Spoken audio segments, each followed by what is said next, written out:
Mr. Popaditch, the Imperial Valley has one of the highest unemployment rates in the nation. What are you going to do to fix this? Okay, and I would refer back to my platform. I've been very consistent on all the way through. We're going to lower taxes to bring jobs back. We're going to lower them on small business, big business, everybody in our community. We're going to keep the revenue here in our district.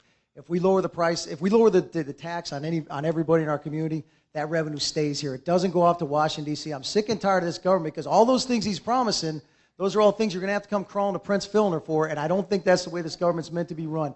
You keep the revenue in your district, you grow your business, you grow whatever. You have the right to life, liberty, and the pursuit of happiness. The government needs to stay the heck out of your way, would deregulate to bring those green jobs back. Again, I pass a windmill every time out here and every time back, and it's sitting on Indian reservation because of the deregulation. It's turning a profit there.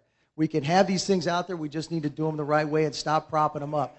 And I tell you, as far as don't pull the rug out from under me, if you try and prop this green energy up the wrong way instead of making it profitable, it's going to get pulled out from under you. I don't want to see that happen. I don't want to see that happen to my neighbor, to my fellow American. And again, let's get rid of the unknowns. Obamacare, cap and trade, and stimulus are stopping individuals from hiring. When they took over stimulus, they had a 7.5% unemployment rate.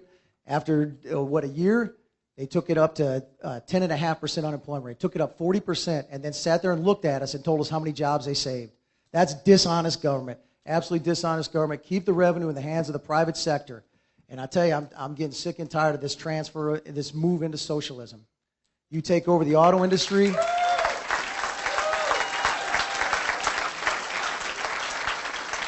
You take over the auto industry, you take over the healthcare industry, and you take over the finance industry. You own over half the GDP. That's socialism. I'm going there to draw a line in the sand. Economic freedom. You deserve opportunity on your street, not a government socialism. Economic freedom. That's what I'm taking with me.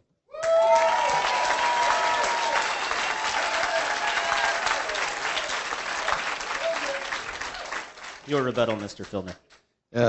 Let me repeat that both the House and the Senate tried to pass the renewal of the so-called Bush tax cuts for 98% of Americans.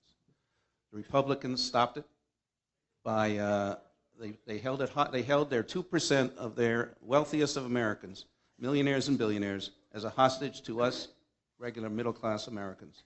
So that's what he's really saying. He keeps saying tax cuts for you. We wanted to pass tax cuts for you. They stopped it. They stopped it because they wanted the top 2% to be included. So let us have some of the facts here. So you know, we hear this incredible stuff that I mean, I don't know what ideology we're coming from. We have a private healthcare system. We have a private system here. Nobody has taken over the healthcare system. Come on. Everybody has their choice of doctor, their choice of hospital, their choice whatever.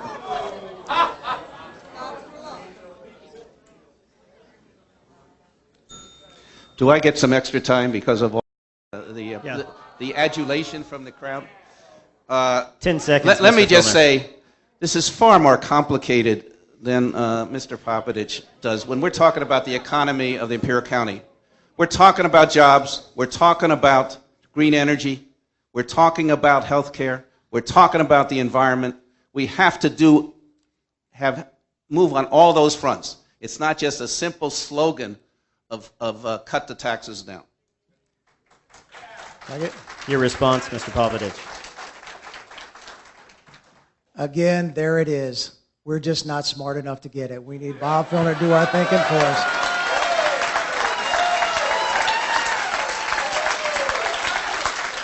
Hey, I'm a gunny. I'm a simple man. I will listen to you because I know out there are all the answers. I will listen to you and I will fight for you. I'm not going to sit up there and act like I know more than everybody in this community. I'll listen to you and I'll fight for you.